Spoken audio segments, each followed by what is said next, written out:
నమస్తే. భూ పంచాయతీ లేని మనిషి లేడు. భూమిల కోసం, భూమి హక్కుల కోసం కోట్లల్లో కొట్టుకునే కుటుంబం లేదు. అన్ని సమస్యలున్నాయి భూ పంచాయతీలకు సంబంధించి. ఇన్‌ఫాక్ట్ మాట్లాడుకుంటే కోర్టులల్ల ఎక్కువ కేసులు పెండింగ్‌లు ఉన్నాయి గదా! ఆ కేసులన్నీ చూసుకుంటే భూములకు సంబంధించినయి. అమ్మి, కొని, కబ్జాకు గురై రకరకాలుగా ఉన్నాయన్నట్టు. ఇవన్నీ ఓన్లీ తెలంగాణ, ఆంధ్రప్రదేశ్ రాష్ట్రాల్లోనే ఎక్కువున్నాయి. మిగతా రాష్ట్రాలలో చాలా తక్కువున్నాయి. కాబట్టి మనం ఈరోజు ఒక స్పెషల్ ఎడిషన్‌గా భూముల గురించి మాట్లాడుకోబోతున్నాం. ముఖ్యంగా సాదా బైనామా భూములకు కొన్ని సందేశాలు, సమాధానాలు వాటి గురించి మనం మాట్లాడుకోబోతున్నాం. అయితే ముఖ్యంగా తెలంగాణలో చాలా రకరకాల భూములు ఉన్నాయన్నట్టు. ఫర్ ఎగ్జాంపుల్ భూదాన్ భూములు, ఇనాం ల్యాండ్లు, పట్టా భూములు, ఫారెస్ట్ ల్యాండ్లు, బంజారా భూములు, ఇట్లా రకరకాలుగా భూములు ఉన్నాయి. వాటి గురించి పూర్తి వీడియో మీకు కావాలంటే కింద కామెంట్ చేయండి. ముఖ్యంగా భూమి కొనేటప్పుడు తీసుకోవాల్సిన జాగ్రత్తలు ఏంటిది, ఒకవేళ మనకు భూమి ఉన్నట్టయితే ఆ భూమి ఎవడు కబ్జా చేయకుండా ఉండడానికి మన దగ్గర ఉండాల్సిన డాక్యుమెంట్స్ ఏంటిదో వాటి గురించి పూర్తి వీడియో కావాలంటే కింద కామెంట్ చేయండి. నెక్స్ట్ రానున్న రోజులలో వాటి మీద ఒక వీడియో చేస్తా. అయితే ఫస్ట్ మనం ఇప్పుడు మాట్లాడుకోబోయేది సాదా బైనామా భూముల గురించి. ఈ సాదా బైనామా భూమి అంటే వెనకట చదువు లేక, అవగాహన లేక భూమి కొనుక్కున్న వాళ్ళు ఉంటారు కదా, ఆ భూమి ఎట్లా కొనుగోలు చేసిళ్ళు, అమ్మినైన దగ్గరికి వెళ్ళి కొన్నైనే నలుగురు ఊర్లల్లో మన పెద్ద మనుషులను పెట్టుకొని ఒక ఒప్పందం రాసుకొని సాక్షి సంతకాలు వాళ్ళే పెట్టుకొని ఉండే అన్నట్టు. అవే అట్లే జరుపుకుంటా వచ్చినాయి. అయితే ఇప్పుడు సిస్టమ్ మారుతున్న కొద్దీ గవర్నమెంట్ రికార్డులల్లో రిజిస్టర్ అయి ఉండాలి, రెగ్యులరైజ్ అయి ఉండాలి. ఉంటేనే ఆ భూములకు క్రాప్ లోన్ రావడమా, లేకపోతే గవర్నమెంట్ నుండి వచ్చే సబ్సిడీలు, మన రైతు భరోసా లాంటివి అయినా, లేకపోతే వారసత్వంగా ఇవ్వాలన్నా మనకు రెగ్యులరైజేషన్ అయి గవర్నమెంట్ రికార్డులలో, పహానీలలో ఉండాలి మన భూమి. అట్లా ఈ సాదా బైనామా భూమి అనేది అందులో రికార్డులలో లేదు. ఉన్నా కూడా పూర్తి హక్కు లేదు దానికి. అమ్మాలన్నా కొనాలన్నా చాలా ఉన్నాయి. అయితే 2020 నాటి వరకు అప్పుడు సాదా బైనామా భూములను రెగ్యులరైజ్ చేయడానికి స్టార్ట్ చేసిళ్ళు. తెలంగాణ వచ్చినాక 2014 జూన్ 2 ముందు అసైన్డ్ భూములు ఎవరైతే ఉన్నారో వాళ్ళందరినీ రెగ్యులరైజ్ చేస్తామని కొంత చట్టం తీసుకొచ్చిళ్ళు, కొంతమంది చేసిళ్ళు. ఇంకా 9 లక్షల పెండింగ్ భూములు ఉన్నాయన్నట్టు, చికాకులు ఉన్న భూములు. ఈ సాదా బైనామా రెగ్యులరైజ్ కావడానికి ఇంకా 9 లక్షలు ఉన్నాయి. అయితే వీటికి కూడా రెగ్యులరైజ్ అప్పుడు 2020లో అప్లై చేసిన వాళ్ళందరికీ ఇప్పుడు ప్రాసెస్ చేస్తున్నారు. కొత్త అప్లికేషన్ తీసుకుంటలేరు కానీ ప్రాసెస్ చేస్తున్నారు. ఆ ప్రాసెస్లో ముఖ్యంగా ఒకటే కండిషన్ ఏంటంటే, ఈ 12 సంవత్సరాలల్లో పొసెషన్లు ఉండాలి. అంటే ఆ భూమిని సాగు చేస్తూ, లేదా ఆ భూమిలో పంట పండిస్తూ, ఆ భూమికి సంబంధించి ఆ హక్కు అయిననే ఆ భూమిని పంట పండిస్తూ ఉంటేనే అది సాదా బైనామా ప్రాసెస్ చేస్తున్నట్టు. వాళ్ళు వెరిఫికేషన్కి వచ్చినప్పుడు చుట్టుపక్కల అడుగుతారు, వేరే రైతులకు, వేరే భూమి చుట్టుపక్కల ఉంటుంది కదా భూమి, రైతులు వాళ్ళకు అడుగుతారు అన్నట్టు, ఇందులో వీళ్ళే పండిస్తున్నారా, వీళ్ళు సాగు చేస్తున్నారా, ఈ భూమి హక్కు వీళ్ళదేనా, ఇంకెవరైనా ఉన్నారా, దీని వెనక పంచాయతీలు ఏమైనా ఉన్నాయా కనుక్కున్నాకనే రెగ్యులరైజ్ చేస్తారు.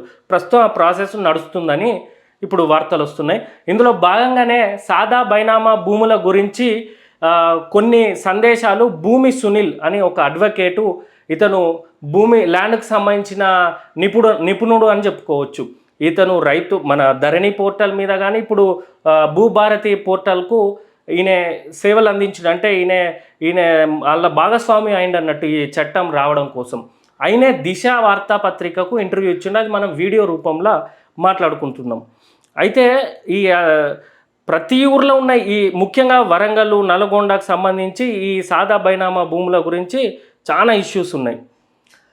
ఫస్ట్ సాదా బైనామా అంటే ఏంటంటే తెల్ల కాగితం అయినా నోటరీ మీద చేసుకున్నా, లేకపోతే స్టాంపు పత్రం పెట్టి చేసుకున్నా కూడా అది సాదా బైనామా భూముల కిందికి వస్తాయి. ఏవైతే గవర్నమెంట్ రికార్డులో లేకుండా ఉంటే అఫిడవిట్ అయినా కూడా సాదా బైనామా లాంటిది. ఎందుకంటే అది ఇద్దరి మధ్యలో ఒప్పందం, అది రిజిస్టర్ చేసుకోలే కాబట్టి అది కూడా సాదా బైనామా భూమి. అయితే మనం కొంచెం డీప్గా వెళ్తే, క్వశ్చన్లు ఆన్సర్ల వారిగా వెళ్తే, బాండ్ పేపరు, స్టాంపు పేపర్ మీద చేసుకుంటే సాదా బైనామా కిందికి వస్తుందా? రిజిస్ట్రేషన్ కానీ ఏ కాగితం ద్వారా కొనుగోలు చేసినా అది సాదా బైనామా కొనుగోలే అవుతుంది. అన్రిజిస్టర్డ్ కొనుగోలు ఏవైనా పట్టా పొందాలంటే రెగ్యులరైజేషన్ చేయించుకోవాలి, లేదంటే రిజిస్ట్రేషన్ చేయించుకుంటూనే పట్టాదార్ పాస్ పుస్తకం వస్తుంది. Bond paper, stamp paper, notary చేయించుకున్న అది అన్రిజిస్టర్డ్ డాక్యుమెంట్ అవుతుంది. అంటే సాదా బైనామా ఇప్పుడు అవి అఫిడవిట్ మీద ఉన్నా కూడా అది అన్రిజిస్టర్డ్ డాక్యుమెంటే అవుతుంది.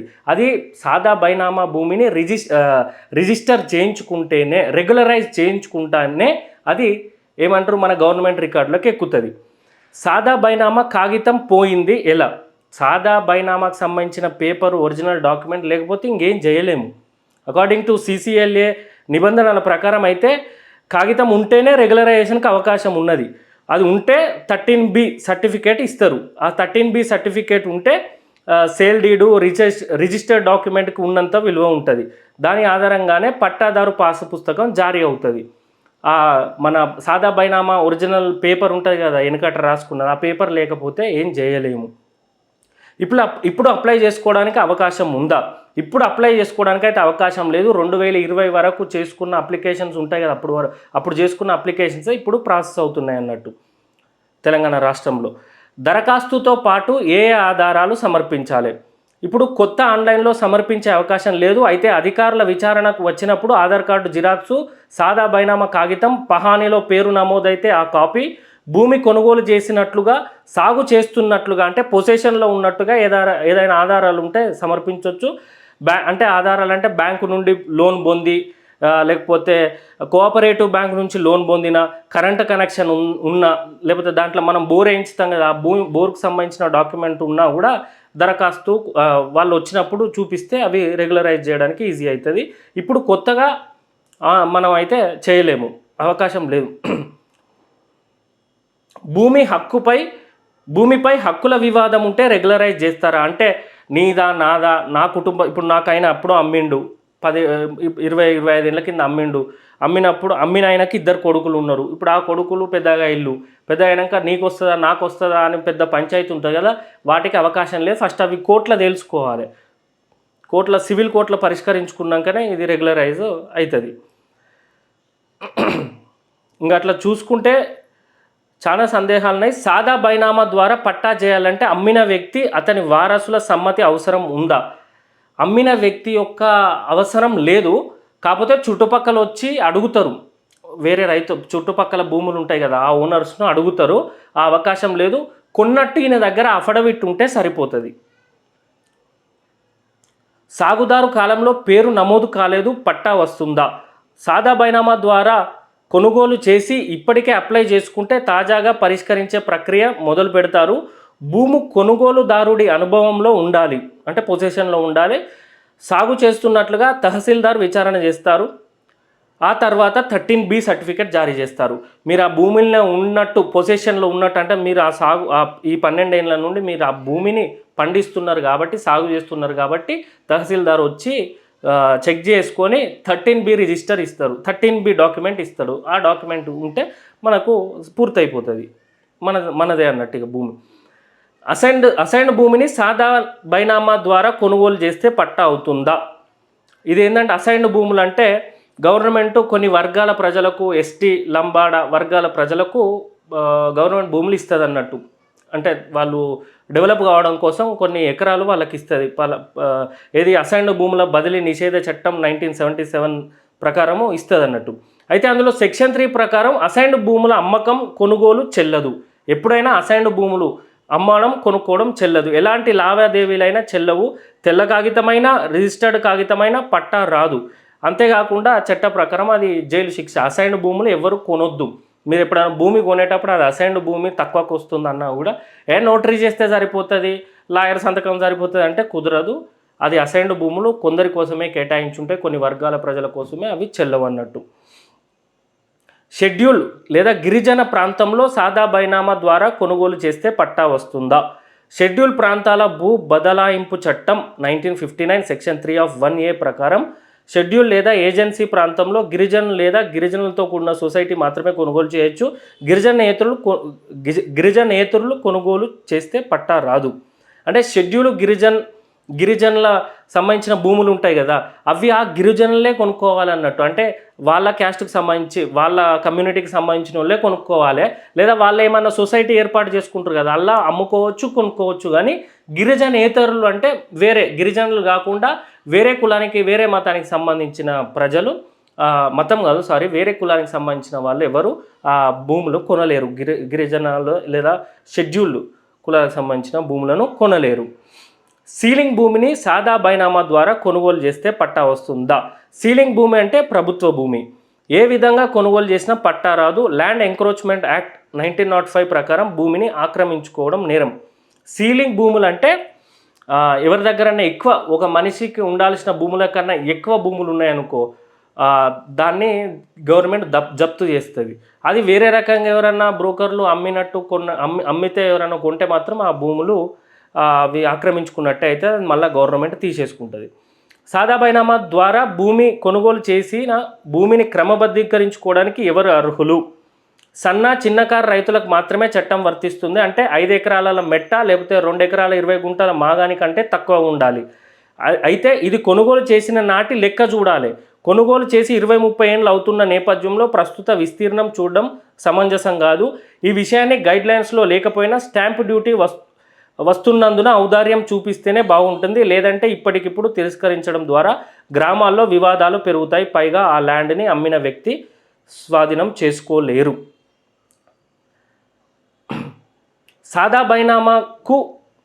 సాదా బైనామాను క్రమబద్ధీకరించుకోవడానికి ఎంత ఫీజు చెల్లించాలి? గవర్నమెంట్ ఎంత ఫీజు పెడితే, తెలంగాణ గవర్నమెంట్ ఎంత ఫీజు పెడితే అంత ఫీజు చెల్లించుకోవచ్చు. సాదా బైనామా ద్వారా కొనుగోలు చేసిన ఏ భూములనైనా రెగ్యులరైజ్ చేస్తారా? ఇది ఒక రకంగా ఏంటంటే, సాదా బైనామా భూములు అంటే మధ్యలో ఈ చట్టాలు మారేలోపు, ప్రజలకు అవగాహన వచ్చేలోపు, అందరికీ తెలిసే లోపే మస్తు మంది బ్రోకర్లు, రియల్ ఎస్టేట్ బ్రోకర్లు అనవచ్చు, ల్యాండ్ అమ్మేటోడు కొనేటోడు అనవచ్చు, కొంతమంది గవర్నమెంట్ అధికారులు, ఆడున్న లోకల్ రాజకీయ నాయకులతోటి కుమ్మక్కై ఇష్టం ఉన్నట్టు అవి ఈ సాదా బైనామా భూములే పేపర్ తెల్ల కాగితం ఉంటే చాలని ఎంతోమందికి అమ్ముకున్నారు, ఎంతోమంది ఇబ్బంది పడతారు. అయితే కొన్ని ఉంటాయి, కొన్ని భూములు ఎట్లా అంటే ఇప్పుడు ఫారెస్ట్ ల్యాండ్లు ఉంటాయి, లేకపోతే భూదాన్ భూములు ఉంటాయి. ఇక్కడ మీరు చూడండి, దేవాదాయ చట్టం ఉండదు, ఎవాక్యూ ప్రాపర్టీ ఎనిమీ ప్రాపర్టీ చట్టం, భూదాన్ చట్టం, అట్లే ఎల్టీఆర్ చట్టం, అసైన్ భూముల బదలాయింపు నిషేధిత చట్టం, వక్ఫ్ బోర్డు చట్టం, దేవాదాయ చట్టం, ఇవన్నిటి ఇప్పుడు నేను చెప్పిన పేర్లు ఉన్నాయి కదా, ఆ భూముల పరిధిలో ఉండి మనకి ఎవడన్నా అసైన్ భూములాగా కాగితం రాసి చమ్మిండంటే అవి రెగ్యులరైజ్ కావు, అవి కుదరదు అన్నట్టు. ఎందుకంటే అవి ఆల్రెడీ గవర్నమెంట్కి సంబంధించి ఆధీనంలో ఉంటాయి కాబట్టి మధ్యలో బ్రోకర్లు చేసిన పాపానికి ఇక్కడ కొన్నోళ్ళు మనవుడు తప్ప గవర్నమెంట్ ఏం చేయలేదు, అవి రెగ్యులరైజ్ చేయరు. సాదా బైనామా ద్వారా కొనుగోలు చేసిన భూమిని పట్టా చేయించుకోకపోతే ఏం జరుగుతుంది అంటే అది రెగ్యులరైజ్ కాదు, మీరు మీ పిల్లలకి ఇవ్వలేరు, దాని మీద లోన్ తీసుకోలేరు, గవర్నమెంట్ ద్వారా వచ్చే స్కీమ్స్ రావు, చనిపోతే 5 లక్షలు వస్తాయంటే అది రాదు, రైతు భరోసా రాదు, ఇట్లా ఉంటుంది. కాబట్టి ఖచ్చితంగా రెగ్యులరైజ్ చేసుకోవాలి. రెగ్యులరైజ్ చేసుకుంటేనే మనకు గవర్నమెంట్లో రికార్డు ఉంటుంది అన్నట్టు, మన పేరు మీద భూమి ఉన్నది అన్నట్టు. లేకపోతే అమ్మినోంది మన మధ్యలో డాక్యుమెంట్ ఉంటే ఎట్లా? ఈ చట్టాలన్నీ తెచ్చిందే ఈ ల్యాండ్ ఇష్యూస్ తక్కువ కావడం కోసం. అంటే ఎవరు కొట్టుకోవద్దు, పంచాయతీ పెట్టుకోవద్దు, ఓ రికార్డ్ అంటూ ఉండాలి, ఇది ఈయనది, ఈ పలానా భూమి ఈయనది, అంతే తప్ప నువ్వు అప్పుడు అమ్మినావు, వాళ్ళకి 2 పిల్లలు పుట్టిళ్ళు, 4 మనవళ్ళు పుట్టిళ్ళు, వీళ్ళది వాళ్ళని ఈ కన్ఫ్యూజన్ ఉండొద్దని చట్టాలను సవరించుకుంటూ వస్తారు అన్నట్టు. కొనుగోలు చేసిన అంటే మన సాదా బైనామా భూములు కొనుగోలు చేసిన వ్యక్తి పొజిషన్లో లేకపోతే ఎలా? ఏం చేయలేము. పొజిషన్లో అంటే దాన్ని సాగు చేస్తున్నట్టు లేకపోతే, ప్రూఫ్ లేకపోతే ఏం చేయలేము. క్రమబద్ధీకరణ సాధ్యం కాదు, తప్పనిసరిగా పొజిషన్లో ఉండాలి. కొనుగోలు చేసిన భూమిని కాస్తూ చేస్తున్నట్లుగా స్థానిక ఎంక్వైరీలో రుజువు కావాలి. అమ్మిన వ్యక్తులు పొజిషన్లో ఉంటే అధికారులు ఏం చేయలేరు. అమ్మిన వ్యక్తి ఆ పొజిషన్లో ఉన్నాడు, జస్ట్ మనకు అమ్మిండు, మనం చాలదాగాకనో లేకపోతే దాన్ని పట్టించుకోకనో ఉన్నాం, కానీ అమ్మిన వ్యక్తే దాని పొజిషన్లో ఉంటే అది ఆయనకే రెగ్యులరైజ్ అవుతుంది, మనకు రెగ్యులరైజ్ కాదు. కాబట్టి ఎవరి భూమిలో వాళ్ళు పొజిషన్లో ఉండాలి. ఒకే భూమిని ఒకే వ్యక్తి సాదా బైనామా ద్వారా మరో వ్యక్తికి రిజిస్ట్రేషన్ ద్వారా కొనుగోలు చేస్తే ఎట్లా? రిజిస్టర్డ్ దస్తావేజుకు చట్టపరంగా విలువ ఎక్కువ, కానీ సాదా బైనామా ద్వారా కొనుగోలు చేసిన వ్యక్తి ముందు కొనుగోలు చేసి పూర్తి డబ్బులు చెల్లించినట్లయితే సివిల్ కోర్టు వెళ్ళి హక్కులు నిరూపించుకునే వీలుంది. అంటే ఒకటే వ్యక్తి సాదా బైనామా పేరు మీద ఒకరికి అమ్మిండు, ఇంకొకరేమో రిజిస్ట్రేషన్ ద్వారా కొన్నాడు. ఒక ఆయన మరో వ్యక్తికి ఒక భూమిని ఒకే వ్యక్తి, ఇప్పుడు నాకు ఒక భూమి ఉంది, 1 ఎకరం భూమి ఉన్నది, నేను సాదా బైనామా ద్వారా ఉన్నది, అది ఈయనకు అమ్మిన, ఈయనకు ఏమంటారు చూడు రెగ్యులరైజేషన్ మన మన రిజిస్ట్రేషన్ ద్వారా ఈయన కొనుక్కున్నాడు, అది చెల్తుంది. ఇప్పుడు సాదా బైనామా భూమి ఇప్పుడు ఇద్దరికి ఫ్రాడ్ అయింది అక్కడ, ఈయనకు వర్తించదు, సాదా బైనామా ద్వారా ఉన్న ఆయనకు వర్తించదు. ఎందుకంటే ఎంతో కొంత ఈయన రెగ్యులరైజ్ చేయించుకున్నాడు, రిజిస్ట్రేషన్ చేయించుకున్నాడు, కాబట్టి ఈయనకు వర్తిస్తుంది అన్నట్టు. అమ్మిన పట్టాదారుడి పేరు రికార్డుల్లో లేకపోవడం వల్ల తిరస్కరిస్తున్నారు. ఎట్లా? అమ్మిన వ్యక్తి పేరు రికార్డుల్లో లేకపోతే నిజంగానే తిరస్కరిస్తారు. అంటే వేరే వాళ్ళు సేల్ డీడ్ ద్వారా కొనుగోలు చేసి ముటేషన్ ద్వారా రికార్డుల్లోకి ఎక్కి ఉండొచ్చు, అప్పుడు అధికారులు ఏం చేయలేరు. కానీ అమ్మిన వ్యక్తి వారసుల పేరిట విరసిత్ అయి ఉంటే మాత్రం స్థానిక విచారణ ద్వారా నిర్ధారించడానికి అధికారులకు అధికారం ఉంది. కొనుగోలు చేసి పొజిషన్లో ఉంటే క్రమబద్ధీకరణ చేయడానికి అవకాశం ఉంటుంది. సాదా బైనామా క్రమబద్ధీకరించుకున్న తర్వాత భూమిని అమ్ముకోవచ్చా? ఎస్, అమ్ముకోవచ్చు. సాదా బైనామా క్రమబద్ధీకరణ ద్వారా పట్టాదారుడిగా నమోదవుతుంది. పట్టాదారుడు భూమిని అమ్ముకునే హక్కు ఉంటుంది. ఇంకేముందో అయిపోయాయి. ఇక మనం రెగ్యులరైజ్ అయినాక పట్టా మనకు వచ్చినాక, అసైన్డ్ భూమి నుండి పట్టా మనకు వచ్చినాక మనం అమ్ముకోవచ్చు, మన వారసులకు ఇవ్వచ్చు. సరే, కాకపోతే ఇంకా చాలా డౌట్స్ ఉంటాయి. ఈ భూమి సునీల్ అడ్వకేట్ అనే ఛానల్లో ఇంకా డీటెయిల్డ్గా ఉంటాయి, మీరు అవి చూడవచ్చు. కాకపోతే మీరు మాత్రం చాలా జాగ్రత్తగా ఉండాలి. అసైన్డ్ భూములు ఎవరికైతే ఉన్నాయో వాళ్ళు తరచూ ఎంఆర్ఓని సంప్రదించి ప్రాసెస్ అవుతుందా లేదో కనుక్కోవాలి. అదేవిధంగా మీరు పొసెషన్లో ఉండాలి. కరెంటు బిల్లు కానీ, బోర్ ఉంటుంది కదా, బోర్ వేసినట్టు ప్రూఫ్స్ కానీ, చుట్టుపక్కల రైతులను అడిగితే మీ పేరే చెప్పేటట్టు ఉంటేనే మీకు భూమి వస్తుంది. అంతేకాకుండా అది మనం శాతగాక కౌలుకి ఇచ్చినట్టు చేస్తే మళ్ళీ కౌలుకి ఎవరికి అమ్మినోనికే ఇచ్చినాం అనుకో, వాడు పొసెషన్లు ఉంటే ఆ భూమి వానికే అవుతుంది. కాబట్టి అసైన్డ్ భూములు ఉన్నోళ్ళు చాలా జాగ్రత్తగా ఉండాలి. ఈ వీడియో మీకు నచ్చినట్టయితే ఇంకా ల్యాండ్ కొనేటప్పుడు, అది ఇంటి ల్యాండ్ అయినా లేకపోతే వ్యవసాయ భూమి అయినా కొనేటప్పుడు ఏమేమి చూసుకోవాలి, ఏం జాగ్రత్తలు తీసుకోవాలి, ఎవరిని సంప్రదించాలి, అసలు ఆ భూమికి అన్ని హక్కులు ఉన్నాయా లేవా తెలుసుకోవాలంటే మనం ఏ విధంగా స్టెప్స్ తీసుకోవాలనేది మీద మీరు వీడియో కావాలంటే, అండ్ అదేవిధంగా మనకు ఇంటి ల్యాండ్ ఉంటుంది, వ్యవసాయ భూములు ఉంటాయి, వాటిని ఎవడోడు కబ్జా చేయకుండా ఉండాలంటే మన దగ్గర ఖచ్చితంగా ఉండాల్సిన డాక్యుమెంట్స్ ఏంటిది, ఈసీ ఎన్కంబరెంట్ సర్టిఫికేట్ అంటే ఏంటిది, వీటి గురించి మీకు వీడియోస్ కావాలంటే కింద కామెంట్ చేయండి. వాటి మీద పూర్తి వీడియోలు చేసి మీకు అందిస్తాము. Thank you.